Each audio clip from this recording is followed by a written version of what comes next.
Hello and welcome to Cutting Words. I'm Brad Thompson and today we're going to take a look at Dnd, the next edition of Dungeons & Dragons, the playtest material that has been released on dndbeyond.com. That was announced yesterday at Wizards Presents and released, and they will now be doing monthly releases of this playtest material as we work towards the new rules, the new edition of Dungeons & Dragons. There's due to have the final version out in 2024. So from now until then, we'll be getting regular playtest material as they tweak the rules and make a bunch of changes, and we give our feedback on what we think of the changes and see what the final product ends up like. Final product of the game. Very exciting. So today we're going to go over how to access this playtest material on D&D Beyond, so you can have a look at yourself and how you can give feedback via survey to. So we can hopefully end up with the new edition of D&D is the game we all want. So as we go through looking at what changes they're suggesting here. Nothing they've released in the playtest material so far is in stone. It's all just experimentation at this stage. So we'll look at that today, as well as we'll look through some of the initial changes they're showcasing in this document. So we'll go through this 21-page PDF, this first release, which are coming out monthly, these releases, roughly. And so we'll go through just some of it today, and we'll go through the rest of it in another video. Alright, so Dnd playtest. So I'm dndbeyond.com, and just go to Dnd playtest on the front page here. There it is. And start playtesting. And Character Origins is the first playtest release. And the feedback survey opens on September 1st. So we can't do the survey yet. Give you a chance to process and absorb their suggested changes here. Okay. So playtest material, and from there, so scroll on here, and here's the download link for the PDF. And again, there'll be a link here for the survey and September 1st. Unfortunately, it's just a PDF, the playtest material. It doesn't integrate with D&D Beyond at all, which is unfortunate. It would have been nice to make playtesting a bit easier. But oh well. And here's the PDF, the 21-page PDF for this Unearthed Arcana character options. So the first installment of Dnd, the next edition of Dungeons & Dragons.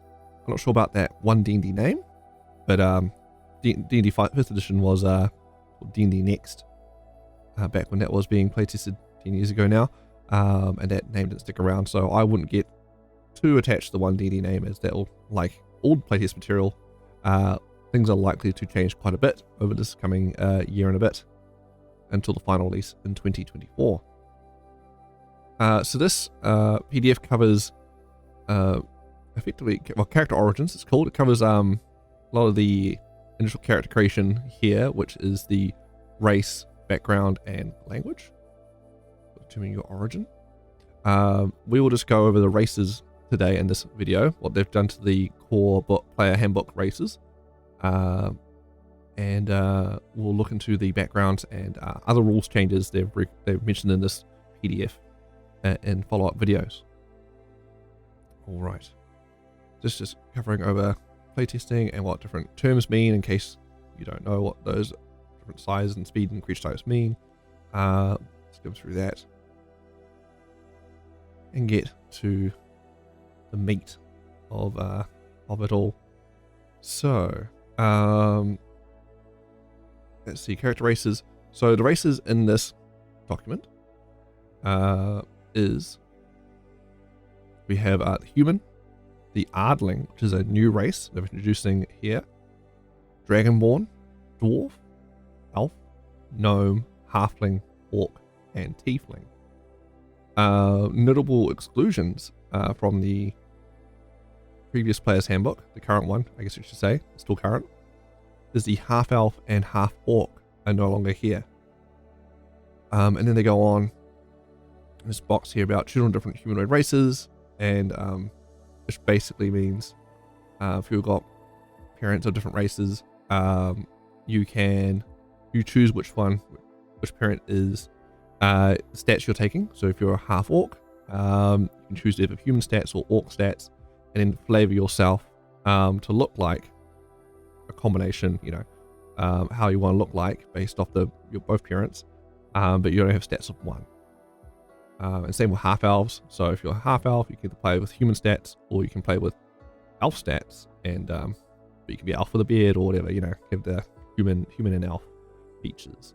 So and you'd have an average lifespan is your lifespan will be a combination of the average of the 2 combined races there. So in this example, they give halfling and a gnome parentage would average out to 288 years. So yeah, so that's one of the changes there. I found half elves to be a lot of my games I play in and DM. Half elves are probably the most common race I found to come up. I definitely found half elves and definitely those half races definitely lead themselves to a lot of hot hooks, because you've got a lot very easy to connect up, to be related to various important NPCs and get hooked into the adventure quite a lot easier than being a fully exotic race that is harder to tie in to the adventure at hand and different NPCs. So it'll be interesting. I guess it's an interesting one. I could definitely miss the half elf and half orc, but I guess mechanically it's not too different doing it that way. But yeah, I don't know. Still kind of sad to see them go. It makes sense. Otherwise, it's either that or what, have every combination of half race option available. Anyway, what do you think? RIP half elves and half orcs. Alright, humans. So first up we have the humans. Like another popular race because of their starting feat variant humans I found in games. And alright, so humans, there's no variant human here, it's just one human. So normally in the player's handbook there's vanilla human where you get just +1 all stats, and that's it. And then you got variant human, the human that is very popular I found in games, where they get +1 to different stats and skill and a feat. And people like getting that bonus feat.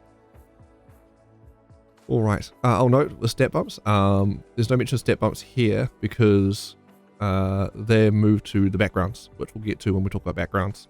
So right now, you can choose use status rules as well. So don't worry about inherent stat bumps. That's a thing of the past. Just looking at pure ability. Alright, humans. So humans can now be medium or small, because small humans now. Speed 30 feet. Lifespan 80 years on average. It changed. Yeah, sounds about right, I guess. Resourceful. You gain inspiration whenever you finish a long rest. So that's interesting.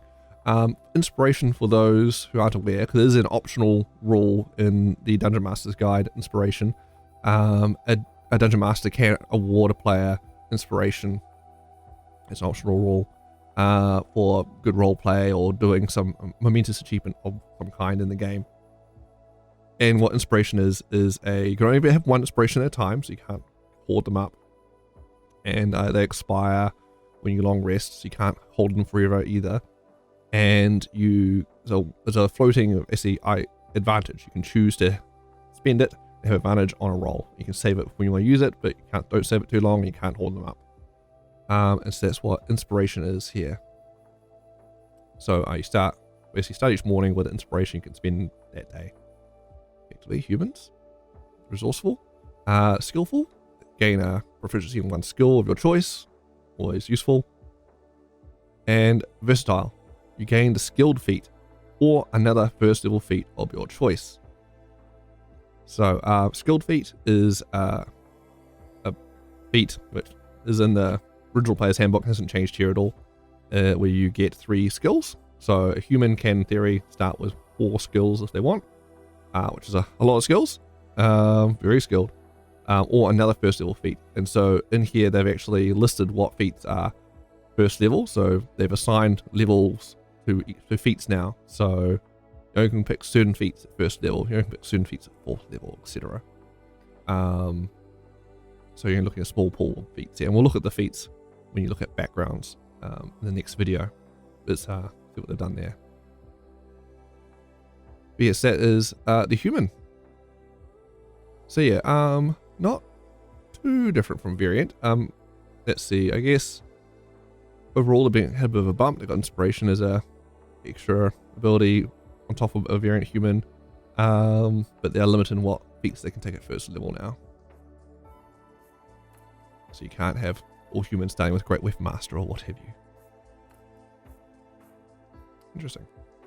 Okay. Next we have the new race, the Ardlings. So Ardlings are a new supernatural being from the upper plane. So these creatures are designed to be the opposite of the T-Flings. So but not to be confused with SMR. So these are creatures on the upper plane, so they're connected to the heavenly kind of celestial planes. And their aesthetic is they are beings that so you're humanoid, but you got a various different types of animal faces. So you have a head of an animal. Think like Egyptian gods, all those kind of mythology. They're kind of looking to that kind of mythology where you have celestial power that manifests as your face resembles that of an animal, like a dog or whatever. And when you choose this race, you get to choose 3 different types of lineages that give you slightly different abilities. So Exalted, you are connected to the chaotic good planes. Heavenly, you're connected to the lawful good planes. Or Idyllic, you are connected to one of the neutral good planes. And they do a similar thing with T-Flings, which we'll see soon. But yeah, so basically they split them up like that. And let's see, Ardlings traits, here we go. So you're humanoid, you can be medium or small, 30 feet, live for 200 years on average, and you get angelic flight, so you can, as a bonus action, you can spawn wings. But they only last for that movement, and then that you fall. So it's like more of a quick jump. You reach somewhere very briefly, and you can use it proficiency times a bonus, proficiency times a day. Long rest, you can do that bonus action flight. So a little short jump. And here we go, celestial lineages. So depending on what type you chose of legacy, you get access to certain spells at certain levels. They got just animals that your face looks like. So Exalted, level 1 you start with Thaumaturgy. Level 3 you get Divine Favor, and level 5 you get Lesser Restoration. Heavenly, you get Light, you get Cure Wounds, and you get Zone of Truth. Then Idyllic gets big winner here, gets Guidance at level 1. The cantrip Guidance, it's fantastic. Add D4 skill checks, be good. That 3rd level, the Healing Word, another great get. I think Idyllic's definitely a winner here. You bonus section heal yourself or your friends. And then at 5th level, you get Animal Messenger, which is quite interesting. So you can send off an animal to send a message. Summon a pigeon or what have you. Go deliver a message. That's quite nifty. So, but yeah, those are the 3 options there. And so you can cast each of those spells. Cantrip you can cast many times you like, but the other spells you can cast once a day, unless you've got spell slots, and you can keep casting using your spell slots. And you can choose Intelligence, Charisma, or Wisdom for those spells. You also get damage resistance to radiant damage. Yes, that's the Ardling. It's interesting. I'm not sure why they decided to put this in here. I guess they have a mirror to T-Flings, which we'll see coming up. They have the same similar layout they have now with these Ardlings. And why they went for the animal face look. I know, I guess some people might like that. Have that animal face fantasy. They want to live with their character. But yeah, interesting choice. I'm not sure. Yeah, if we need the Ardling, especially we've got SMO in the game already. But there it is. The Ardlings. What do you think about Ardlings? You want to play Ardling? What animal face would you choose? Let me know in the comments below. Alright. Next we have Dragonborn. So, So Dragonborn, be dragon people, dragon folk. Your humanoid, medium, 30-foot speed, 80-year average lifespan. Alright, here we go. So you got your choose what type of dragon you're from. It's all the same. Here we go, breath weapon. As an action, you can excel. So it's action, so not an attack. So this, okay, so straight away this Dragonborn is not the same as the Fizzband's Dragonborn. This is an action to use your breath weapon.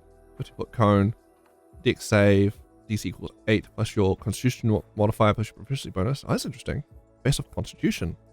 Then go for choose charisma into wisdom. Interesting. Okay. Based off your constitution modifier still. Alright, so on a failed save, creature takes 1d10 plus your character level and damage of the type determined by your Dragon industry. So it's character level. So it's one. So level 1 it's 1d10 plus 1. Level 20 it's 1d10 plus 20.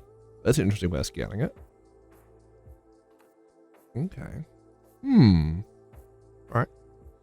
Interesting. Character level. They don't normally use character level. I thought they got away with that. Using character level as a scale. Always like based off proficiency and things. But they're, yeah, going back to character level. That's alright. Interesting. Yeah, you can use this breath weapon a number of times equal to proficiency bonus, and you regain all expended uses when you finish a long rest. So I got proficiency bonus times there. Okay. Alright. Breath weapon. Okay. I don't know if I'm sold on this breath weapon, but there it is. And you still get your resistance to your damage type as well, based off draconic ancestry. Oh, hello. Dragonborn, get dark vision. Amazing, finally. Dragonborn, who famously don't have dark vision, which always being, because dragons are renowned for their keen sight. And what happened there when the Dragonborn did not inherit that keen sight? Okay. Well, Dragonborn need glasses.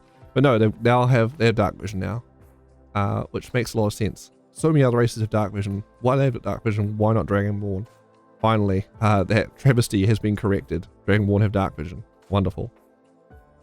Also, they've got baked in draconic language. Makes sense being dragon folk. Okay. Next we have the Dwarf. Now, with these Dwarves, or Dwarf traits here, they've actually gotten away with Mountain and Hill Dwarf and combined them together to make one Dwarf, one soul Dwarf. Mountain and Hill, there's no distinction stat-wise. They are all the same. So your humanoid, medium, 3-foot speed. Everyone's got 3-foot speed now, or at least. No short leg problems here anymore. That's all gone away with. Lifespan 350 years on average. Alright, as a dwarf, you have these special traits. You have dark vision of 60 feet, dwarven resilience, you're resistant to poison damage, and advantage on saving throws to avoid or end the poison condition on yourself. That's all the same. Dwarven toughness. Your hit point maximum increases by 1, and it increases by 1 again whenever you gain levels. That's the Hill Dwarf feature there. Forge-wise, your Divine Creator gave you an uncanny affinity for working with stone or metal.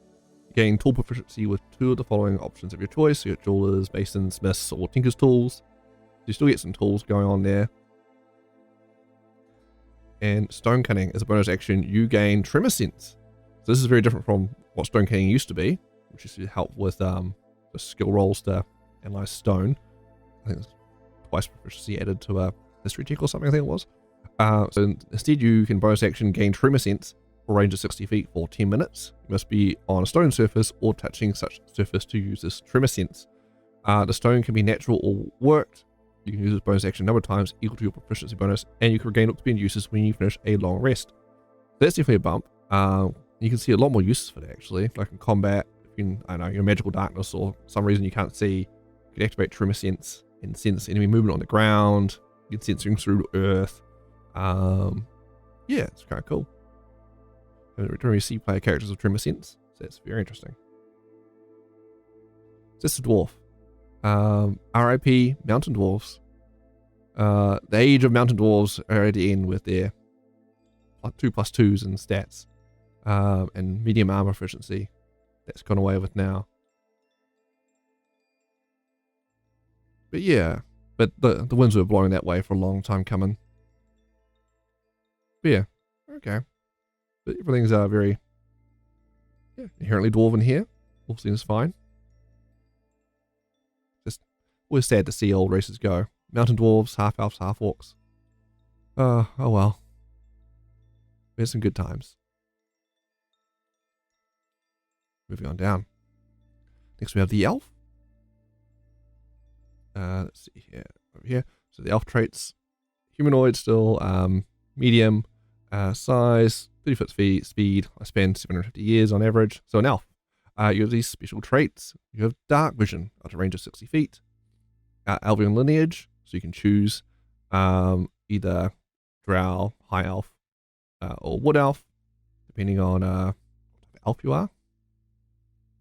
So they got these lineages are kind of, they're reworked sub races. All right. And based off your lineage, you get certain spells. So you get a first level benefit, and you get a third level benefit, and a fifth level benefit, as discussed in the table below. You can use your intelligence, wisdom, or charisma for the spell casting, and you can use spells once a long rest, or spell slots if you got them. Smoke if you got them, to recast those spells. All right, they get Fey Ancestry, so still advantage on charm. Against charm, can't be charmed. Advantage on that. You get keen senses, so you're still proficient in perception skill, and you get the trance. Now, so the trance you can, it is, however, not the new trance. So the Eladrin, Shadowkai, and Sea Elf in Monsters Multiverse got trance, where when they finish the trance, they get 2 proficiencies, like tool proficiencies or weapon proficiencies, that they can swap around every time they trance. Their trance here is just you trance, and that's for 4 hours sleep, and that's it. They don't gain anything, which I don't know. I assume is an oversight. 'Cause it seems weird that these elves did not get that too. Even the Astral elves got a version of that ability, and that's in Spelljammer. So I assume it's an oversight, because it seems very strange to me why these elves will not get that trance ability too. Alright, so the lineages. So if you chose Drow, you get dark vision increased to 120 feet, and you know the Dancing Lights cantrip. At 3rd level, you're getting Fairy Fire, then at 5th level, Darkness. So no surprises there. The Drow have not really changed at all, apart from they have lost their disadvantage of sunlight sensitivity, which makes sense. Getting rid of all the penalties off races. It makes sense that Drow now lost that too. High Elves. High Elves and Wood Elves are big winners here. So before, High Elves only got a cantrip and some extra languages. So instead now they get a cantrip, prestidigitation cantrip, and they can, when you finish a long rest, you can replace that cantrip with a different one from the Arcane spell list. Arcane spell list we'll get into in a future video, because this document does cover some of that, where basically spells are being split up into 3 different categories. There's arcane spells, there's primeval spells, and then there is divine spells. So they're split up into 3 different categories, and different referenced here in different races and things that you need to pick a spell from this list of spells. So this is instead of having specific class list of spells. So rather than saying cantrip from the wizard, warlock, or bard spell list, it says arcane. So we'll get into that in a future video. So they get that for the high elf, and then they get 3rd level detect magic, and then at 5th level they get misty step. So yeah, big gains for the high elf there. Wood elf, your speed increases to 35 feet. You also know the druidcraft cantrip. Alright. Then you get 3rd level, you get long strider, more movement, super fast elves. Then at 5th level you get pass without trace, which is a huge gain. Pass without trace is an amazing spell. Amazing. It changes games, makes stealth party possible. That is a huge get for the wood elf. So yeah, they're the elves. There'll be a little bit of spell casting going on. Yeah, but still inherently pretty similar to how they were in the original Player's Handbook. All right, that's that. Gnomes. Here we go. Gnomes. So gnomes, they're pretty similar too. Humanoid, small, 30 feet, live for 125 years. So Gnome, you get Dark Vision up to 60 feet. You get Gnomish Cunning. You have advantage on any Intelligence, Wisdom, or Charisma saving throw. Doesn't have to be a spell or anything. It's just any of those. Any time. Can be a mundane Intelligence saving throw for some reason. And it works. So good old Gnomish Cunning. That's a bit of a bump there for them. Gnomish Lineage. You're part of the Gnomish Lineage, so you get to choose this Forest or Rock. Gnome Lineage. And again, you can use Intelligence, Wisdom, or Charisma for your spell casting, and use your spell slots for recasting your spells. Gnomish Lineage, so if you're a Forest Gnome, you get Mind Illusion Cantrip, and you can speak with animals proficiency times a day. And in Rock Gnome, you get Mending and Precipitation cantrips. Again, these are very, very similar to the original Player's Handbook. So Gnomes haven't changed that much here, and you can spend 10 minutes casting Precipitation cantrip to Rock Gnome here to create a tiny clockwork device, which such as a toy, a fire starter, or a music box, and it kind of just goes into detail on crafting that. Nothing really changed there. Alright, so it's Gnomes, Halflings. Halflings, just one race now. There's no, Stout and Lightfoot Halfling. It's all just one Halfling now. They got rid of the sub races there, because they're pretty similar anyway. Humanoid, small, but you get a 3-foot movement, 150 years lifespan. In a Halfling, you get Brave, so you advantage on saving throws without being frightened.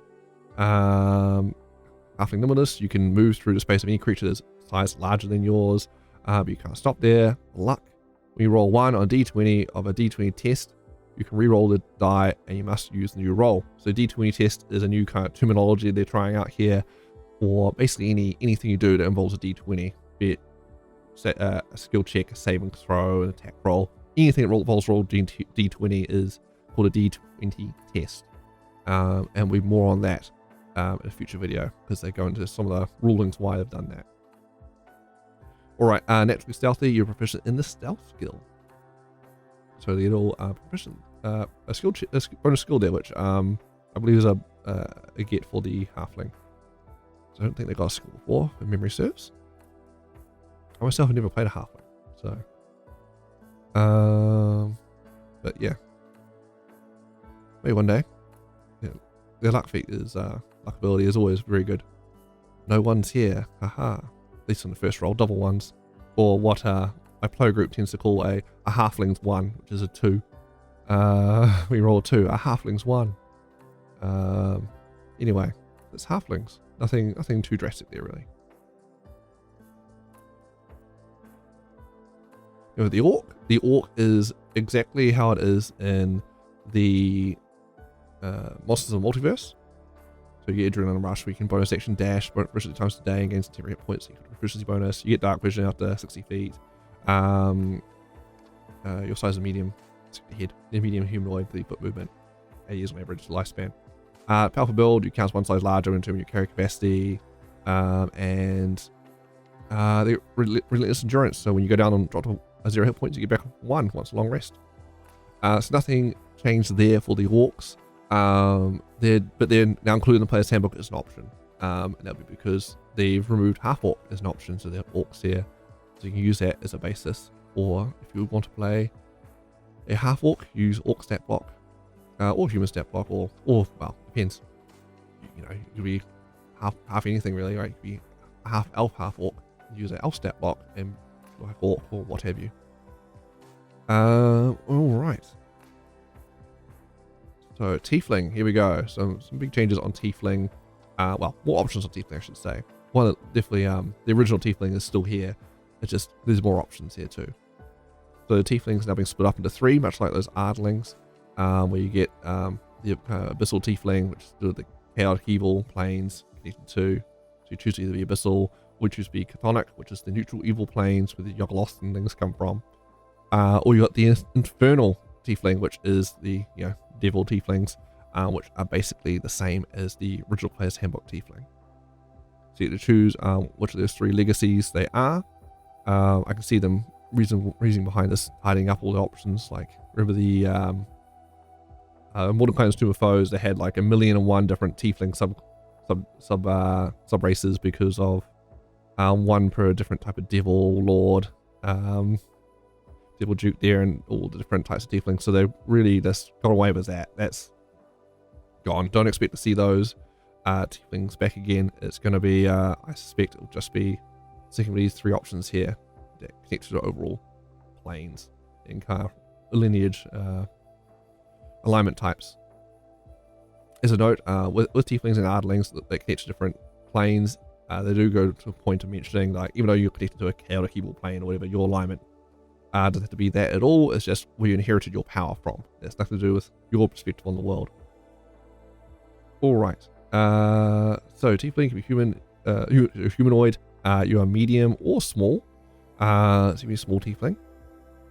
You can 100 years on average lifespan, 30-foot movement, so T-Fling gets 60-foot dark vision, Fiendish Legacy, which is, you get a cantrip, spam as much you want, you get a spells on various other levels where you can cast once a day for a long rest. You can spend spell slots to recast those spells, and you can use Charisma, Intelligence, or Wisdom when casting them.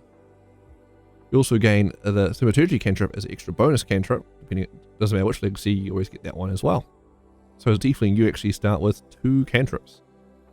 You get 1 Thaumaturgy and 1 other one based off your lineage.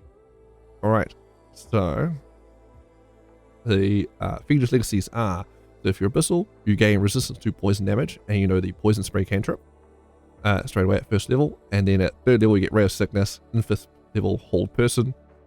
Chthonic, you gain resistance to necrotic damage, which is quite nice. You also know the Chill Touch cantrip. Then at 3rd level you gain False Life, and at 5th level you gain Ray of Enfeeblement. Then the Infernal T-Fling, the classic T-Fling, you have resistance to fire damage. You also know the Firebolt cantrip, which is a get for them. That's a new cantrip they didn't get before. That's quite nice. You can literally heal fire, which that totally makes sense. And then at 3rd level we gain Hellish Rebuke, and at 5th level we gain the Darkness spell. And that is it for the core player handbook races that they're planning on releasing the new player's handbook in 2024. This is the player's material for that. Next will be the character backgrounds, which is tied heavily with the feats. You gain a free feat with your background now, and a bunch of rules for that, and in terms of your stat bumps. And so we'll go over the character backgrounds in the next video. So what do you think of those new races that presented in this document? Any of them catch your eye, you really like the changes of, or any change that got away with you really miss and think that's a huge mistake and they bring back half elves, that sort of thing. Let me know in the comments below what you think. Also, if you haven't subscribed already to this channel, please do so, which means you don't miss these videos as they pop up, and it helps the channel grow. I really appreciate it. So thank you if you can do that, or thank you again if you have done it already. All right. I'm Brad Thompson, and this has been Cutting Words. We'll be doing a series of these videos covering this playtest material as it comes out. So there'll be a follow-up video coming out soon covering the rest of this document. And yeah, and don't forget to fill in the players, the survey, playtest material survey that comes out for this one 1st of September. So you can let Wizards of the Coast know what you like and dislike with this playtest material. It's all very informative. They go through it all, and that informs what the next edition of D&D will look like. So don't forget to check that out. All right, so next time, happy gaming, and see ya.